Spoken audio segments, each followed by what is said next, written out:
But from here, we move on to 2 articles from campusreform.com. I ended up stating in my last episode that I did, at one point, I was talking about the British Medical Association, how they, at least for their research and while discussing amongst themselves, they had decided that pregnant women was offensive to intersex and trans men, so for that reason they were going to call them pregnant people. I stated in the last episode, I said, how long until math is going to be considered sexist? I figured it would have to do with the Cartesian plane, having to do with the x and y axis. If you take the x and y and think of them as chromosomes, X and Y makes a male, so I thought there would be in some way.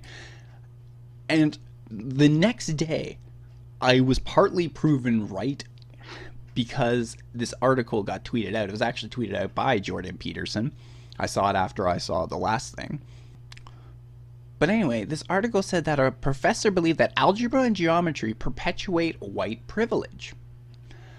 I gotta say, that's pretty damn close. I mean, I was kind of off by saying it would be sexist, not white privilege or racism. But you gotta say, that's not that far off. And the second article from this actually had to do with math being sexist, although we'll get to that. And that article came out, I believe, at the end of August. So, Toni Eraksinen. She was the one who wrote both these articles. She did a great job on them. But anyway, in this first one where it says, Professor, Algebra, Geometry perpetuate white privilege, it says, Gutierrez worries that algebra and geometry perpetuate privilege because emphasizing terms like Pythagorean theorem and pi give the impressions that math was largely developed by Greeks and other Europeans. That's because it was. Now, there are some other influences out there, but Europeans, more specifically the Greeks, had a lot to do with math. She also worries that the evaluation of math skills can perpetuate discrimination against minorities, especially if they do worse than their white counterparts. Okay, but what if the white people do worse than another one? Like, let's say Asians score better. Would that be then that math perpetuate Asian privilege? Seems kind of dumb to me. Considering how a lot of black guys tend to be more athletic and better at sports than us white guys, would that mean that gym class perpetuates black privilege? I know, I'm probably going to have somebody that comments be like, you just don't get it. You don't understand. You cannot have black privilege, but white privilege is everywhere. But anyway, this article goes on to say, a math education professor at the University of Illinois argued in a newly published book that algebraic and geometry skill perpetuate unearned privilege among whites. Rochelle Gutierrez, a professor at the University of Illinois, made the claim in a new anthology for math teachers, arguing that teachers must be aware of the politics that mathematics bring in society. The politics that mathematics bring? 2 + 2 = 4 brings politics with it? So who is this woman, Rochelle Gutierrez? Well, we have her biography right here from the University of Illinois. It states, Dr. Gutierrez's scholarship focuses on equity issue in mathematics education, paying particular attention to how race, class, and language affect teaching and learning. That's what her scholarship focuses on. It doesn't seem like it has much to do with math itself, but it seems like it has more to do with the equity and the fairness that comes with math. Through in-depth analysis of effective teaching/learning communities and longitudinal studies of developing and practicing teachers, her work challenges deficit views of students who are Latina, Black, and or American Indian, and suggests that mathematics teachers need to be prepared with much more than just content knowledge, pedagogical knowledge, or knowledge of diverse students if they are going to be successful.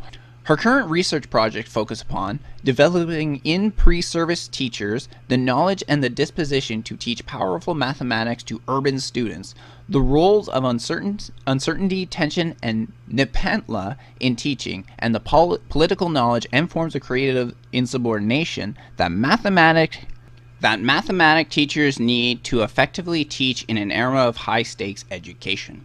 She talks about the language that is required and the politics that come with it. I'll tell you one thing. Even though my classes are still on strike, despite this, I'm still doing physics classes, I had math classes last year. There's no politics that comes with it. You need to learn how to do it. It's important. I mean, I didn't even think about how much math I need when I'm in construction engineering. I knew I'd need it, but shit, I didn't know to how much or how crazy the formulas were going to be. I mean, I'm not the best at math, but there's no politics. You just need to learn it, and it's difficult for some, but it's a necessary part of survival in this day and age. But anyway, she ended up using a word there at the end. She said it was Nepantla. So I ended up looking up what Nepantla was, and just for this one, I was a little lazy on it. I just went to Wikipedia for it, and it says Nepantla is a concept used in Chicano and Latino anthropology, social commentary, criticism, literature, and art. It represents a concept of in-betweenness. Nepantla is a Nahuatl word which means in the middle of it, or middle. So if we go back and say to what she stated her current research project focused on developing in pre-service teachers the knowledge and disposition to teach powerful mathematics to urban students, the role of uncertainty, tension, and in-betweenness in teacher and political knowledge is what she's saying. Does that make any fucking sense to you?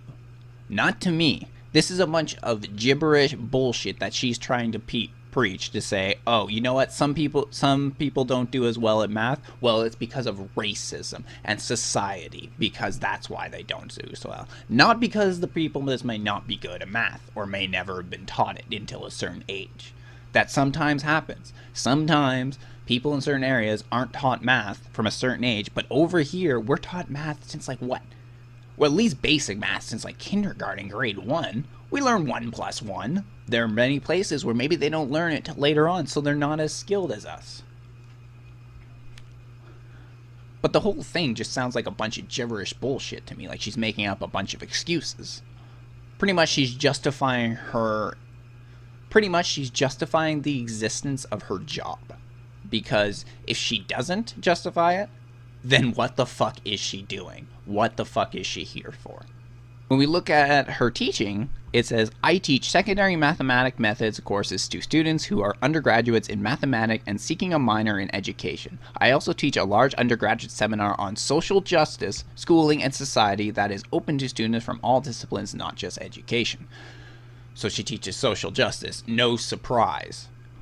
For practicing students and graduate students in the college education, I teach courses on socio-political perspectives on mathematics and science education. Oh, great. Urban education, reflective teaching, and the mathematics, science, and engineering pro seminar that prepares graduate students to write research articles and understand the publishing process. So her math classes that she teaches, really, she teaches them to publish papers, and she teaches them social justice in math and science. She's not a math teacher. I've had math teachers. I've had math professors. You know what they do? They come in and they teach you how to fucking do it. They put the formulas on the board and they say, here's how you get from here to here. That's a real math teacher. You know what I learned from my math teacher last year? It was really cool. I probably couldn't really explain it without showing it, but he taught me a really fast and easy way to get the lowest common denominator, which is whatever numbers you're dealing with, you break them down to their prime factors. And then from there, you use those numbers in order to calculate the lowest common denominator. It's a little, again, I can't really, without showing you on paper, do it. But it was a really cool method. And it was fast and easy. Before, I was that dude that would just take all the numbers and keep calculating them until I came up to the same goddamn number. But this way, you could do it in a minute. It was awesome. That's a real math teacher. My math teacher, second semester last year, was the best math teacher I ever had. As we continue down this article, Gutierrez goes on to say, on many levels, mathematics itself operates as whiteness. Once again, I don't understand what you're trying to say in this. Mathematics operates as whiteness. What does that mean? Mathematics can't dance? Is that what you're trying to say? Who gets credit for doing and developing mathematics? Who is capable in mathematics and who is seen as part of the mathematics community is generally viewed as white, Gutierrez argued. Hasn't the stereotype always been that Asians are good at math? That Asians are amazing at math? That Western gifted programs are a joke in Asian countries? So how is it generally viewed as white? My professors, from math to physics, have been all over the spectrum. I have an Asian professor who teaches me math. I've had 2 Middle Eastern professors. One taught me math. The one I have currently is teaching me physics. I have a white professor teaching me physics right now. And I also had another white professor. So the only one I haven't had in the math would be a black professor. But other than that, I've had a pretty damn diverse math section. And whenever I've seen any of the other professors from the math departments or the physics department who do the same things as the other teachers, they're generally mixed. I see some from all over. So I don't know how it's generally viewed as white. But maybe that's just my white privilege getting in the way. Gutierrez also worried that algebra and geometry perpetuate privilege, fretting that curricula emphasizes terms like Pythagorean theorem and pi perpetuate a perception that mathematics are largely developed by Greeks and other Europeans.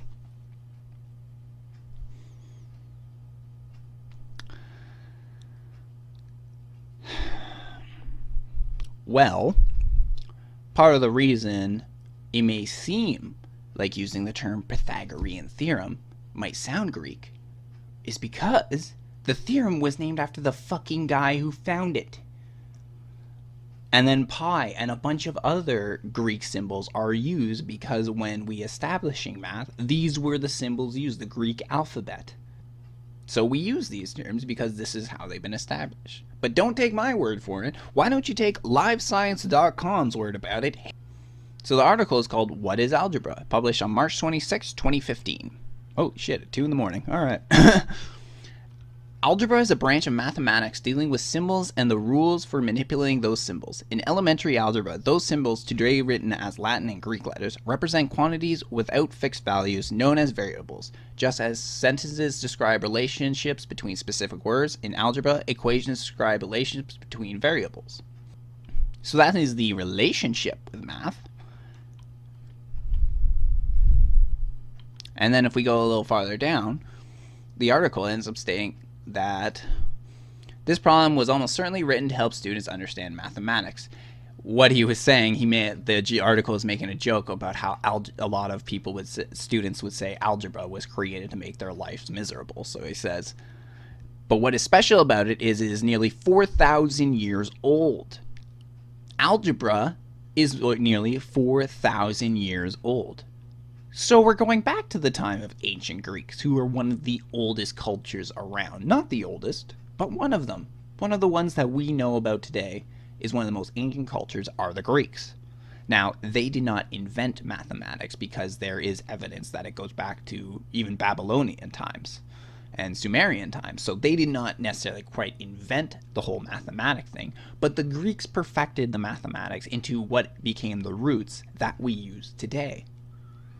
We have evolved on these equations, we have evolved on these strategies, but if we were to trace our understanding of math back to the root, this is where we're going back to, the ancient Greeks. According to Jacques Cessiano in An Introduction to the History of Algebra, this problem is based on a Babylonian clay tablet circa 1800 BC. There we go. Since these roots in ancient Mesopotamia, algebra has been central to many advances in science, technology, and civilization as a whole. The language of algebra has varied significantly across the history of all civilizations to inherit it, including our own. And we can look a little more into it. We go to inmath.com, and the article is called Math, It's All Greek to Me. And what it says is Greek is probably the oldest European language, spoken 4,000 years and written form for 3,000 years. Greek was used across the Middle East and as far away as India during the Hellenistic period, which is 33 BC to 100 Common Era. The early Christian writers used Greek, and one passage is say God is the Alpha and Omega. Alpha and Omega, the first and last letters of the Greek alphabet, to mean he is the beginning and the end.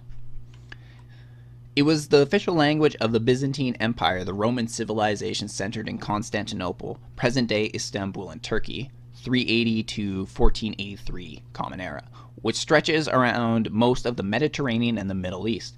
Importantly, for its common use in mathematics, Greek was used widely for publishing scientific discoveries during the European Renaissance, the 15th century.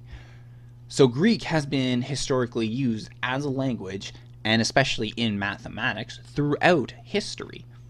And this is not just in Europe. It even says to the Middle East all the way to India. So we're spanning almost the entire known world at the time. The Greeks have always been very influential throughout history, especially back in those times.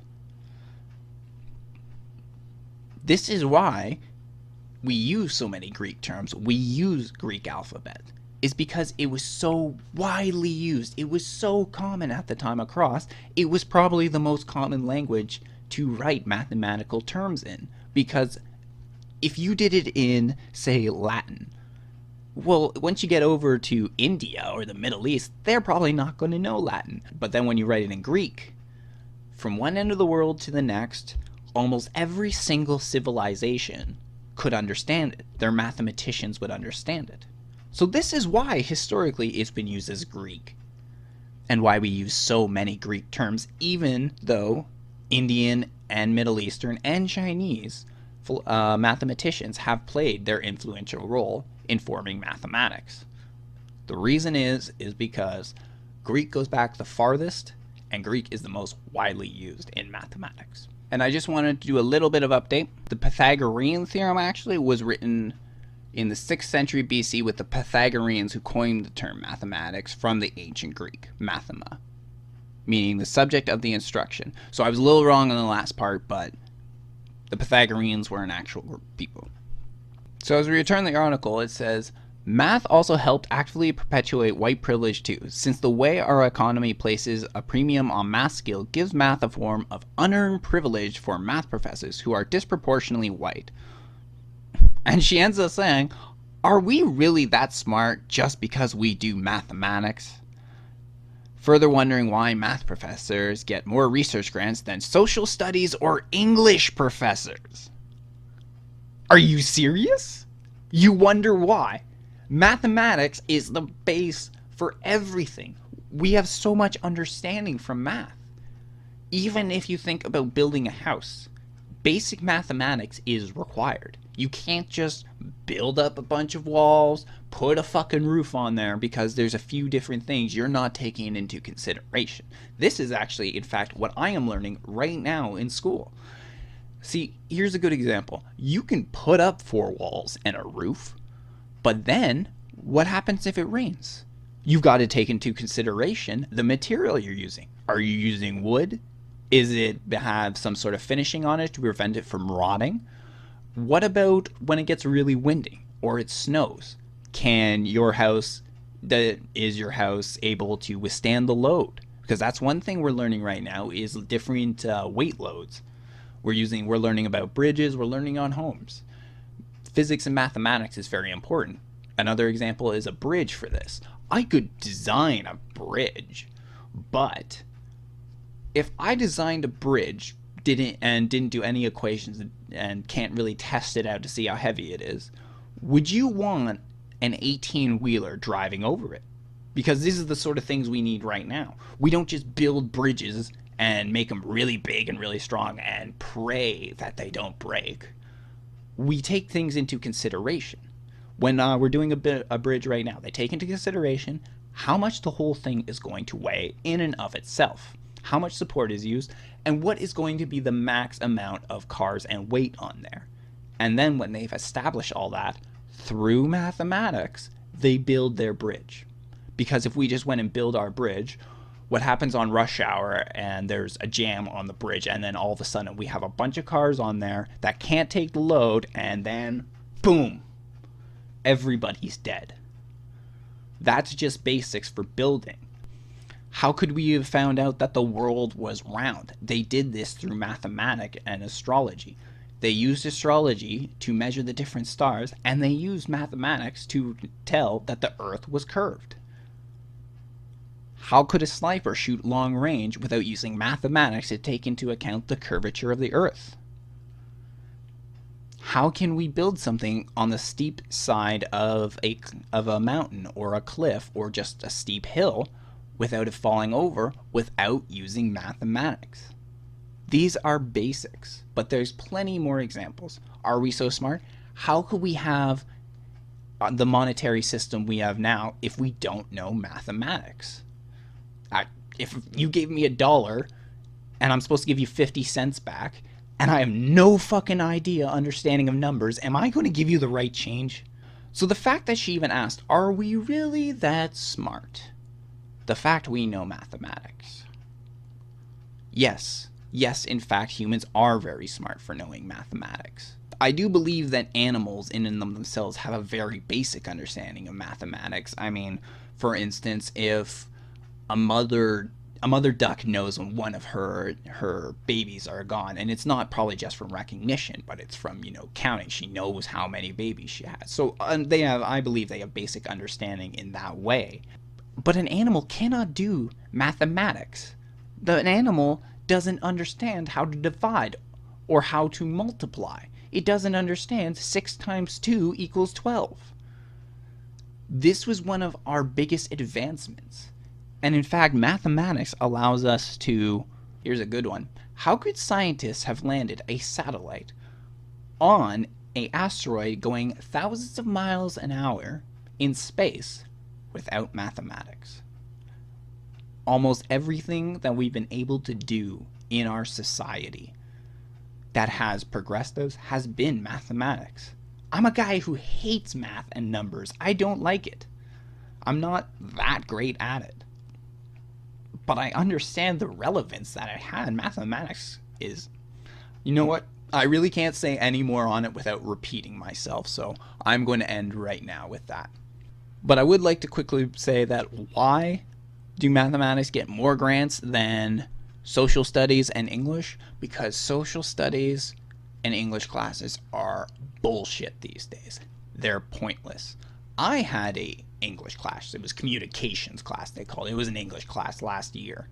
It was bullshit. It had nothing to do with my course, but had to take it. This is why they're pointless. Social studies, what the fuck has social studies put out recently? Going back to the article, it says, furthermore, she also worries that the evaluation of math skills can perpetuate discrimination against minorities, especially if they do worse than their white counterparts. If one is not viewed as mathematical, there will always be a sense of inferiority that can be summoned, she says, adding that there are so many minorities who, quote, have experienced microaggressions from participating in math classrooms where people are judged by whether they can reason abstractly. Oh, Jesus. I've been there. I have been in front of the classroom working on a problem that I have no fucking idea what I'm doing. Yes, it's embarrassing. But a microaggression? No, it's an embarrassing situation because you don't know the answer to the problem. But in the end, you get taught how to do it. And you know what? You'll probably remember it because it's a goddamn embarrassing moment. You don't forget those. So you're going to remember that moment when you're standing up there and the teacher's teaching you in front of the whole class how to do the fucking problem. And you stand there and feel like an idiot. But, some people are offended by this or some people are embarrassed by this. Yeah, I do get embarrassed by that. But fuck your microaggressions. To fight this, Gutierrez encourages aspiring math teachers to develop a sense of political conocimiento, a Spanish phrase for political knowledge for teaching. Gutierrez stresses that all knowledge is relational, asserting that things cannot be known objectively. They must be known subjectively. That is probably the most dangerous thing she's said. Because that is the narrative being pushed around. Nothing is objective. There are no truths. That is postmodernism. Now, quite interesting. I've come across a guy recently called Thaddeus Russell who actually pushes back against what we these days are referring to as postmodernism. He says all this thing that Jordan Peterson, myself, and everyone else talks about as being postmodernist thought and the problem with today's society. He says it's not the way it seems, or things have been taken out of context, so it's really not postmodernism the way it is. I'm going to look into this and eventually report back on it, but I don't think I share his same view on that. But he's a smart man, he's a professor, and he seems to know his shit. And he has a big problem with the way that SJWs and people act these days, but he just doesn't seem to believe it's postmodernism. But to say that you cannot know a truth objectively is terrible, because then there really is no truth, and then everything depends on how you feel or what you think is right, and that's not always the case. In fact, a lot of times that can lead people down a dark road, because if what I do is right, then really nothing I do is wrong. It's not quite that straightforward, but it's just an example. There's more to it than that, but if there is no truth, then what's real? What's not? If everything's societal or environmental, then all of our everything is meaningless, because there's nothing you can do. It's all societal. Every problem in your life is societal and environmental.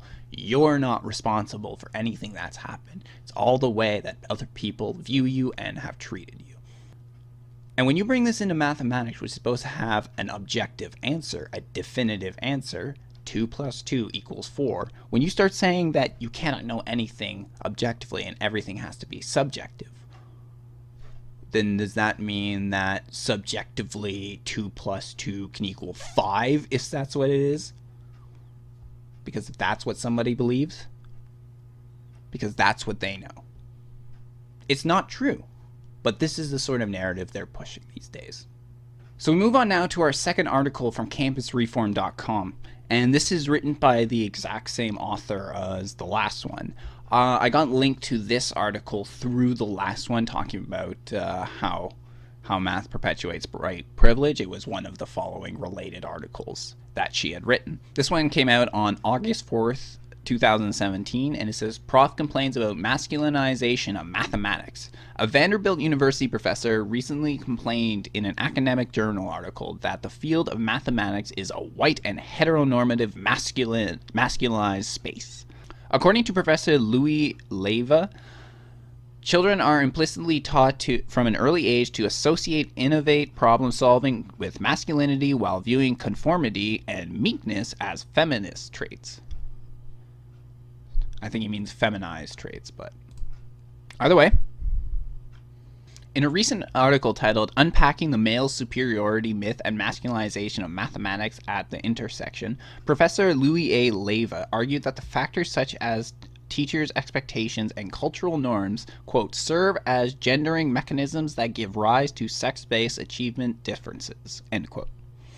Citing the masculinization of mathematics, Leva then suggested that the apparent gender gap in mathematical abilities is socially constructed as opposed to arising from inherently different cognitive abilities, and therefore a myth of male superiority. This myth is further perpetuated by teachers who point out instances of female underachievement, Leva claims, asserting that doing so can contribute to the masculinization of the domain that unfairly holds students to men's higher levels of achievement and participation as a measure of success. Even children are complicit in the problem, Leva argues. Children. Citing a 1998 study suggesting that gendered associations with problem-solving strategies may cause girls and boys to pursue different approaches to solving the same problem even at the earliest stages of schooling. According to that study, the associations may be rife through the teacher-student interactions, leading students to associate masculine traits of independence and confidence with innovative problem-solving approaches while contributing to the use of standard algorithms to feminine traits of compliance and meekness. So that study, that 1998 study that he quoted, here it is. Yeah, that's the whole thing. That is the whole thing. And essentially, as far as I could tell, they didn't actually take a study group. They just made a paper and called it a study. But anyway, The study goes on to talk about how essentially the teachers themselves are teaching the students, the children, the men, to essentially get a little creative with your math formulas while teaching women the standard math formula and told to follow it. That is their whole argument based in this article, in this study here. This looks very similar to, not to a study, but to a lot of papers that come out of the humanities these days. These are graduate term papers, and they come out with one page specifying some bullshit problem that is wrong with society. A lot of times they link them to society and environment as being the causal factors, and that's it. I have seen countless professors talk about this on Twitter and just all over that just say these are bullshit. They literally come with no citation, no information, although this they gave in the whole thing, 2 citations of some bullshit studies. I mean, one of these authors, Janet Shirley Hyde, we can see from credentials, she's a professor of psychology, but she deals with women's studies, and she specializes in psychology of women and gender difference in mathematic performances. These are bullshit credentials, and they're writing bullshit papers. They are only relying on what they've been taught and what they think, but they're not going to actual studies. They're not using groups as a experiment and seeing what happens the way a scientific process would be done. Instead, they wrote what they felt was the problem, and then they published it. And in turn, this professor took that study and quoted it to make his point about the masculinization of mathematics. So bullshit professors wrote a bullshit story that another professor is using to justify a bullshit problem. That's essentially what you need to take out of this. Let's go look at some real studies that have been done on this issue. We got this one from the U.S. National Library of Medicine, National Institute of Health. And it's the science of sex differences in science and mathematics. And in here, in the summary, I read through more than just the summary, but it does give you all the information. It talks about how on a day-to-day basis between the average individual that, yeah, there's very little difference to it. But men tend to peak more on the edges. They're much more inconsistent than women are. So if we're taking this as sort of a bell curve as an example, men tend to appear on both the highest and the lowest levels of mathematics skills than women, and women tend to appear right in the middle. And considering how fields of study such as mathematics tend to take the highest level out there, considering how men tend to appear on the extremes a lot more, that would suggest that there would be more men in the highest brackets as well as in the lowest brackets. Men would be the smartest and the dumbest majority in mathematics. It's kind of funny how that works out. So that's where this gender gap comes from.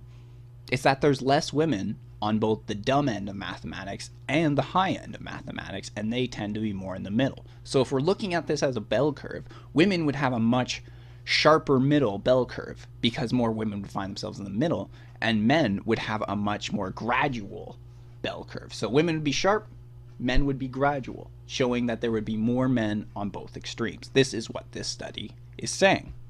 There's more studies out there that back them up. I just decided to take this one, but I did find a few more when I was searching for them that did pretty much say the same thing. Returning to the article, it says, Leva acknowledges that there have been significant progress in recent years with regards to the way researchers conceptualize race and gender, but contend that there remains much analytical space to examine gender as a social construct and how this differential affects students' mathematics achievements. He concludes by expressing a hope that future analysis of gender in mathematics take a more intersectional approach, lamenting the fact that intersectional consideration of mathematic achievements and participation shaped by whiteness and sexuality were left out by many of the studies he reviewed.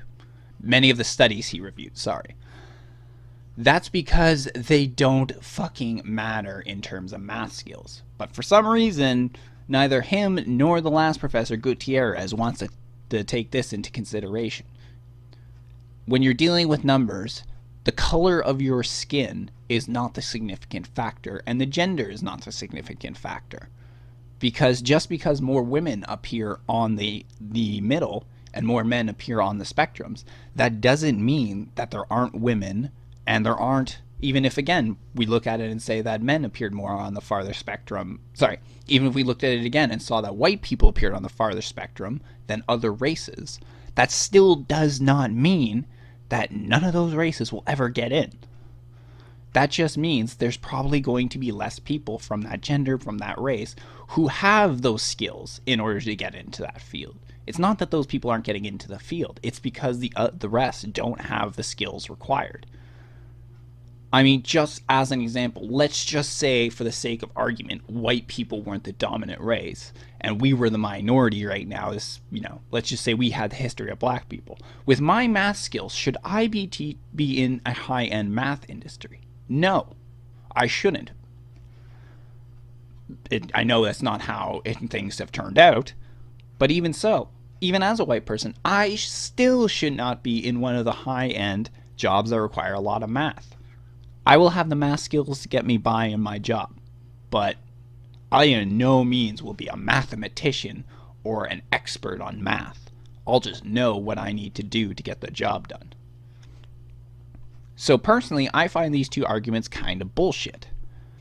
But before we completely throw these articles in the trash, here's one more bit to talk about, which is intersectionality theory from black feminist thought, he adds, can allow for more nuanced analysis of gender and its relation to mathematical performances.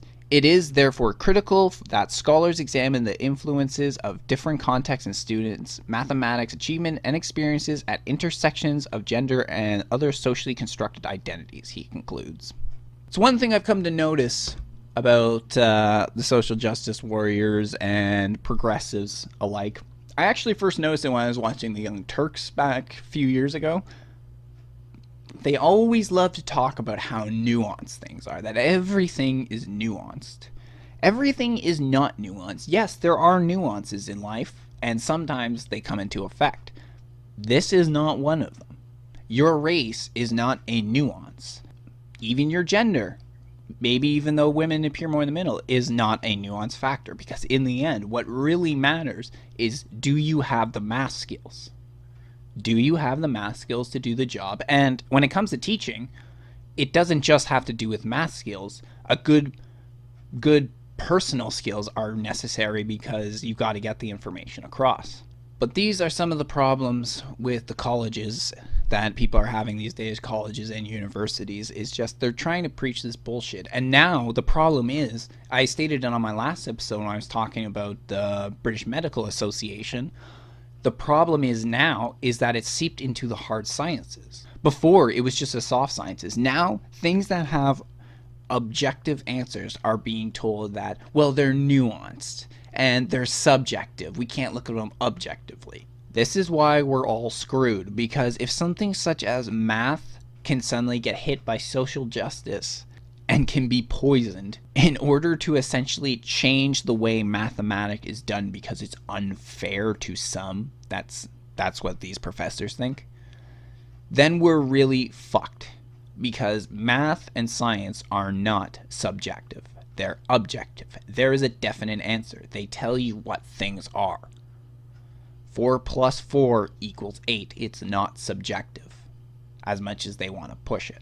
So I really hope this does not come to affect me and I don't have to deal with this shit at some point, but we'll see. If it's starting to seep into the mathematics, I'm waiting for it to come up.